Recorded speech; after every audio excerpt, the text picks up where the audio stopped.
Boa noite a todos, está começando pela TV Tarobá de Londrina o programa Jogo Aberto e hoje nós vamos repercutir um pouco aqui do que foi a audiência pública sobre segurança, que aliás promovida pela OAB, pela igreja e também por outras entidades, foi um sucesso impressionante. Audiências de 15 minutos que nós tivemos com vários relatos, com 50 relatos, abordando os diversos aspectos da questão da violência em nosso país e mais especificamente em nossa cidade. E eu convidei para falar sobre esse assunto, que foi um dos palestrantes dessa audiência, o capitão Nelson Villa. Ele é porta-voz do 5º Batalhão da Polícia Militar. Capitão, boa noite. Boa noite, Fernando. Prazer em recebê-lo aqui. Prazer é meu. Nós tivemos lá a oportunidade de participar disso, até agradeci à OAB por ter me convidado para intermediar a discussão. Pena que a gente não pôde ficar por mais tempo, né, capitão, por conta de compromisso. Mas eu gostei muito do que o senhor falou lá, porque foi um lado diferente daquilo que nós estamos acostumados aqui na televisão. Capitão Villa, quase todos os dias aqui com a gente na televisão, por conta de questões profissionais, ser o porta-voz da polícia, então toda a bronca cai para o capitão Villa. E qual é a percepção, capitão, que o senhor tem, que a sociedade tem da Polícia Militar? Essa percepção que a sociedade tem da Polícia Militar é equivocada ou não? Eu entendo que ela não é equivocada na medida em que ela espera que a polícia dê aquela resposta imediata, controle toda a questão criminológica da cidade e, em havendo crime, que dê a resposta imediata, conforme eu falei. Agora, se ela não é equivocada, por outro lado, ela carece um pouco de profundidade, muitas vezes, porque a questão da segurança pública, ela, conforme a Constituição estabelece, ela é um dever do Estado. Esse dever é exercido pelas polícias, que tem cada qual a sua competência. Mas essa Constituição estabelece também que é direito e responsabilidade de todos. Assim sendo, cada pessoa da sociedade, de uma forma às vezes muito simples, e observando princípios básicos que norteiam qualquer sociedade, né, devem contribuir para esse processo. A polícia não é o único mecanismo a fazer o combate da criminalidade. Aliás, nesse sentido, até eu expus isso na audiência pública, é o último dos mecanismos estatais a incidir sobre o controle social. Mas parece que é o primeiro para o povo, né? Então, as pessoas esperam isso, né? Que seja o primeiro. Na verdade, observe que tudo o que acontece na polícia, que repercute no âmbito policial e que necessita desta resposta da polícia, ela já é uma decorrência de uma série de fatores que não funcionaram no passado. Né? Eu diria até assim, eu faço uma analogia entre princípios de direito penal, né? Essa é uma analogia muito minha, e intervenção policial. Existe um princípio constitucional implícito do direito penal que estabelece que o direito penal ele tem que observar o princípio da intervenção mínima, da última ratio. Ou seja, como é a mais gravosa das medidas a ser aplicada, então, ela só deveria funcionar, incidir no cidadão, privando-lhe de liberdade, quando todos os outros ramos do direito não funcionarem. Aí, então, vem o direito penal, que é o último dos recursos, a aparar as arestas e a segregar aquele indivíduo que realmente, apesar de todos os recursos que dispõe, imaginemos isso entre aspas, ele ficou à margem do comportamento social, praticando aquilo que nós denominamos como crime. A polícia é isso. Certo. A polícia, nessa analogia que eu faço, ela é o último segmento. É o segmento que entra quando, eventualmente, Sim, a família não deu certo, né? As crianças ficaram afastadas da religião, né? Quando a educação não deu certo, quando o convívio social, de alguma forma, não recebe aquelas assistências básicas do Estado que visam incluir, quando a criança não tem as atividades inerentes ao seu desenvolvimento, e aí nós temos um futuro maculado por uma perspectiva de um desvio social.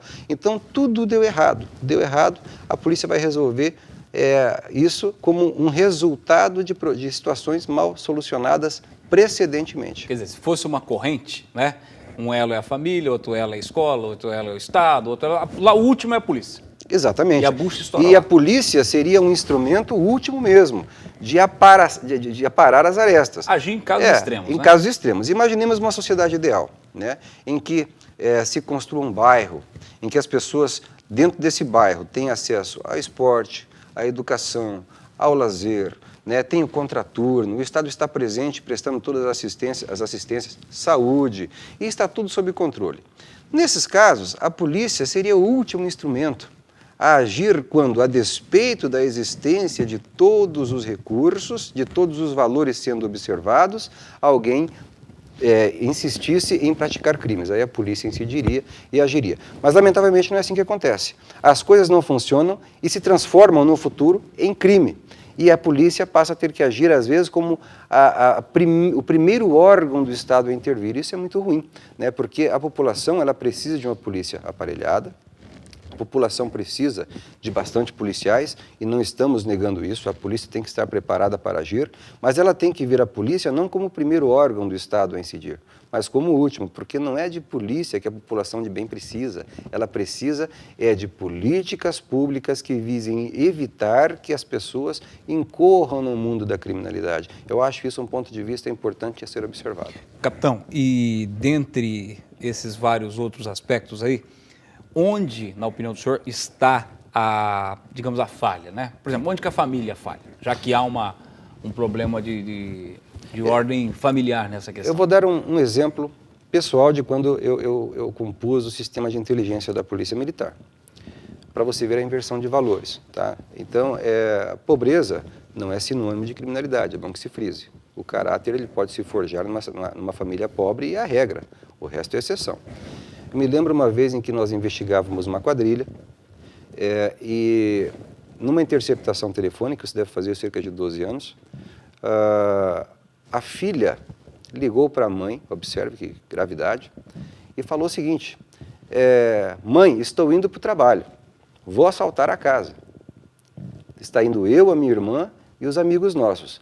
Você espera o que da mãe? Filha do céu, não faça isso. Qual foi a resposta da mãe? Olha, vá, filha, e que tudo dê certo. Vamos rezar por você aqui em casa. O sangue do Senhor tem poder. Foram as palavras da pessoa. Então isso assusta a gente da polícia, porque observe que há uma inversão de valores. Decorrente do quê? Né? Talvez daqueles velhos conceitos que nossos pais traziam antigamente, né? De reprimir aquilo que é errado e incitar a que se faça o que é certo. Né? É difícil, às vezes, para o pai falar não, né? Mas, às vezes, o não é a maior demonstração de amor, é aquilo que dói no coração do pai e da mãe, né? Mas é aquilo que vai forjar o caráter do seu filho.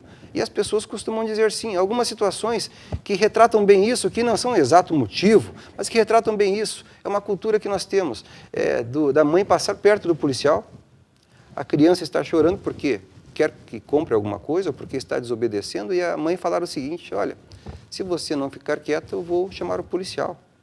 Né? Já ensinando a criança que o policial, que é, na verdade, o seu parceiro, é um órgão repressor, e, na verdade, isso é um equívoco muito grande e demonstra que a mãe ou o pai estão se esquivando de uma responsabilidade que é deles. O policial não é bicho-papão. Né? Eu, quando estava no prézinho, andava numa Kombi até o pré e a professora falava diferente quando aparecia o policial sinalizando. Deem tchau para o policial porque ele é nosso amigo. E nós dávamos tchau. E nós víamos no policial isso. Então, são dois exemplos básicos. Nós poderíamos falar de uma infinidade de valores axiológicos que a família deixou de observar, talvez por esse mundo corrido que nós vivenciamos todo dia, individualista, em busca do lucro, para o provimento do sustento da família. Aliás, quando o senhor estava explicando isso, eu me lembrei aqui, isso é uma coisa de lenda de Londrina, né? O guarda Roberto. Quer dizer, o guarda Roberto, que ficava ali no Vicente Rijo, ali na JK, com a Higienópolis, um dos cruzamentos mais perigosos da cidade, não é? Ele se tornou ali uma espécie, não é, de policial amigo. Amigo da criança, amigo dos pais e tal. Só que a função dele, o aspecto funcional dele, né, ele estava limitado, não é? Quer dizer, ele poderia fazer outras ações policiais, né? Então era mais ou menos esse o espírito, né, o sentido, né? O policial sendo visto com uma imagem, hoje o guarda Roberto já está aposentado, já está fazendo outras... Mas enfim, é aquela visão do policial do bem, né, do policial... E hoje a gente vê algumas manifestações na própria sociedade de que não é por aí. E aí que eu queria perguntar para o senhor, por que há essa distorção? Qual o caminho, né, que levou a essa distorção, na sua opinião? Veja, a polícia, muitas vezes, ela exerce uma função muito ingrata. Né? O profissional da Polícia Militar, ele se vê numa situação dicotômica, absolutamente complexa e tem que conviver com isso porque é a sua função. O Corpo de Bombeiros é um órgão integrante da Polícia Militar. É a Polícia Militar, mas que presta socorro e faz muito bem seu trabalho. Todas as ações policiais, elas ensejam necessariamente o desagrado de uma parte, né? As pessoas não aceitam a prática do erro. Se eu prendo alguém, observe que a prisão de alguém que praticou um crime traz consequências não só na vida desta pessoa que foi presa, mas da família da pessoa, não é? Se eu tenho que fazer um controle de um motim numa casa de custódia, numa penitenciária, num presídio... Até mesmo uma manifestação. Gera-se uma manifestação, por salário, né? Uma manifestação por salário, gera-se um descontentamento das pessoas, e não de todos, porque sempre tem alguém que assiste-lhe à razão, por parte da ação policial. Uma briga de marido e mulher, né? Sempre alguém vai ficar descontente, né? Porque foi conduzido. Então, esse é um perfil ingrato da polícia, mas é a sua atribuição. Nós temos que assumir essa condição. Então, esse aspecto repressivo, ele nunca vai se desvincular da polícia. Ela faz a prevenção, mas ela tem que dar a resposta repressiva quando a coisa acontece. E isso é antipático. Agora, isso não quer dizer que a polícia ela é um órgão essencialmente repressivo. A repressão ela é secundária. A missão primeira da polícia é a prevenção. A prevenção se faz através da presença, através da presença o criminoso vai notando o policial não vai praticar o crime, né, e as pessoas que vêm à polícia vão se sentir seguras, né? Essa é a verdadeira missão da Polícia Militar, que não tem relação apenas com segurança pública, mas com a própria qualidade de vida das pessoas. Agora, volto a dizer, esse caráter repressivo, embora seja secundário, você nunca vai ter como desvincular. E a produtividade do ponto de vista preventivo e repressivo, elas estão aí, notórias aos olhos das pessoas, tanto que nós prendemos pessoas todos os dias, pessoas que praticam crimes graves, fazemos condução dessas pessoas para a delegacia e lá na frente, na persecução penal, elas são condenadas. Os presídios estão cheios e isso é um resultado já da eficiência policial.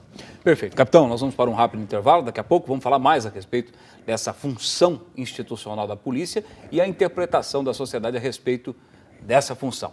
Capitão Nelson Vila no Jogo Aberto, daqui a pouco, depois do intervalo. Aguarde.